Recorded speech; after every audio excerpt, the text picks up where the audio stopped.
दो नाजुक होठों को, कुछ और नहीं, तुझको पुकारे मेरा प्यार। क्या आपको मालूम है कि अभिनेता राजकुमार कभी जेल में बंद थे? उन पर एक आदमी के मर्डर का आरोप था। जिस तरह से थोड़ी सी तेरे, तब कोई नहीं जानता था कि वो जेल से बाहर आएंगे या फिर नहीं। फिर क्या हुआ था? वो कैसे आए थे जेल से बाहर? नहीं मालूम? कोई बात नहीं, हम बताएंगे आपको। आप बस कीजिए थोड़ा इंतजार।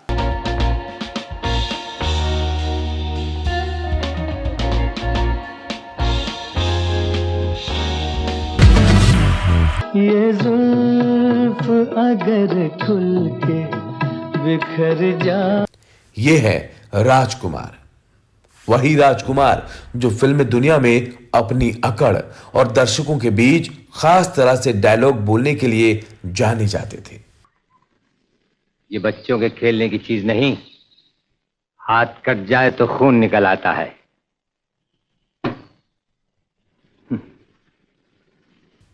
किताबें बताती हैं कि एक जमाने में उन पर किसी आदमी के खून का इल्जाम था और वो जेल में बंद थे। तब उनका नाम नहीं हुआ था और लोग उन्हें ज्यादा जानते नहीं थे। उस समय वो मुंबई के जुहू में रहते थे। कहा जाता है कि उस समय देव आनंद और उनके भाई चेतन आनंद राजकुमार को जेल से छुड़ाने की कोशिश में लगे थे।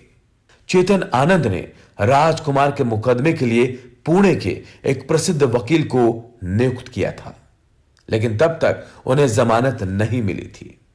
राजकुमार गोल्डी से उम्र में बड़े थे, लेकिन चेतन आनंद के फिल्म में काम करने की वजह से राजकुमार और गोल्डी दोस्त हो गए थे।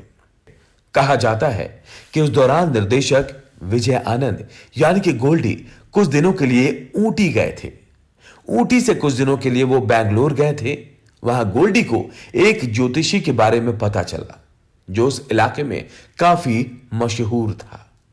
गोल्डी को अध्यात्म में रुचि थी और वो उस ज्योतिषी से कुछ सवाल भी पूछना चाहते थे। लिहाजा गोल्डी अपने साथी अमरजीत के साथ ज्योतिषी के पास पहुंच जाते हैं। वहां पहुंचने पर पता चलता है कि प्रश्न पूछने वाले को अपने 3 प्रश्न कागज पर लिखकर उसे लिफाफे में बंद कर एक फूल और 5 रुपए के साथ मेज पर रख देना होता था। कहा जाता है कि ज्योतिषी बिना उन कागजों को खोले या पढ़े ज्योतिष शास्त्र की एक किताब देकर संस्कृत का एक श्लोक बोलते। उस श्लोक में 3 सवालों का जवाब होता था। जब गोल्डी की बारी आई तो उन्होंने कागज पर अपने 3 सवाल लिखे और उसे सील बंद करके फूल और रुपयों के साथ ज्योतिषी के सामने रख दिया। किताबें बताती हैं कि गोल्डी ने जो सवाल पूछे थे उनके जवाब उन्हें मिल गए थे। गोल्डी ने जो सवाल पूछे थे उनमें से एक अभिनेता राजकुमार के बारे में था। तब राजकुमार जेल में थे। गोल्डी ने पूछा था, हमारा एक मित्र जेल में है, वो छूटेगा या नहीं? इस सवाल के जवाब में ज्योतिषी ने जवाब दिया कि वो यानी राजकुमार 3 मित्र हैं। आपके दोस्त को चाहिए कि उनसे ज्यादा संबंध ना रखे, वो दोनों उसे धोखा दे सकते हैं। यह बताकर ज्योतिषी ने एक तारीख बताई कि इस दिन राजकुमार जेल से छूट जाएंगे। ज्योतिषी ने बताया था कि राजकुमार के 2 साथियों में से एक पुलिस का साथ देगा। बाद में सब कुछ वैसा ही हुआ जैसा कि ज्योतिषी ने बताया था। दोस्तों, उन दिनों राजकुमार के जेल जाने के बारे में बहुत सी कहानियां फैली हुई थी। कोई कहता कि जब वे पुलिस में नौकरी करते थे तो एक अपराधी को उन्होंने इतना पीटा कि वो मर गया और उन्हें जेल जाना पड़ा। कोई कहता कि उनकी प्रेमिका की शादी किसी और से हो गई। प्रेमिका का पति उसे बहुत मारता था। गुस्सैल राजकुमार ने उसकी ऐसी खबर ली कि वो मर गया और राजकुमार को जेल जाना पड़ा। किताबें बताती हैं कि असली कहानी कुछ और थी। एक बार राजकुमार दो साथियों और उनमें से एक साथी की पत्नी के साथ रात 9 बजे का शो देखने गए थे। फिल्म खत्म होने के बाद रात करीब 12 बजे वे पति पत्नी को उनके घर छोड़ने के लिए बांद्रा गए। राजकुमार ने उन्हें अपनी कार में उनके घर के पास छोड़ा।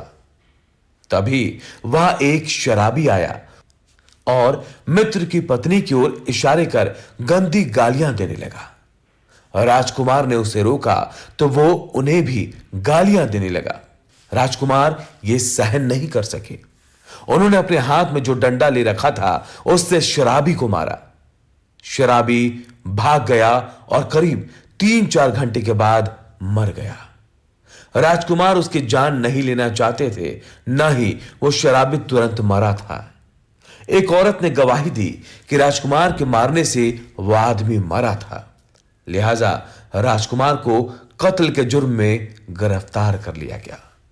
उस आदमी की चीख सुनकर मैं अपनी झोपड़ी से बाहर आई तो देखा कि राजकुमार उस आदमी को मार रहे थे। यह बात उस औरत ने अदालत को बताई। गोल्डी के अनुसार पुलिस राजकुमार और उसके दोस्त से पैसे चाहती थी। अदालत में राजकुमार के वकील ने उस औरत से पूछा, मरे हुए आदमी ने कब चीख मारी? मेरे घर के बाहर आने से पहले। चीख उन्होंने लाठी मारने के पहले मारी या बाद में? पहले। आप तो कह रही थी कि चीख सुनकर आप बाहर आई तो तुमने राजकुमार को डंडा मारते देखा, तो आदमी पहले क्यों चीखा था? सवाल जवाब से वो औरत परेशान हो गई। वकील ने आगे फिर पूछा, उस आदमी के चीखने के बाद क्या हुआ? वो आदमी मर गया। उसके मरने के बाद राजकुमार ने उसे मारा। उस औरत को समझ में नहीं आ रहा था कि वो क्या जवाब दे। वो घबरा गई। फिर उसने अदालत के सामने कबूल कर लिया कि उसने राजकुमार को डंडा मारते नहीं देखा था। वो जब चीख सुनकर बाहर आई तो वो आदमी जमीन पर पड़ा था और मर चुका था।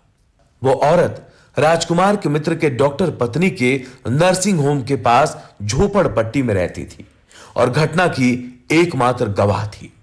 जब उसने अदालत में कहा कि उसने राजकुमार को मारते नहीं देखा तो राजकुमार को बाइज्जत बरी कर दिया। इस एपिसोड में आज बस इतना ही। आजा मैं तो मिटा हूं तेरी चाह में, बेताब धड़कते सीनों का अरमान भये बोझ अगर दिल से उतर जा।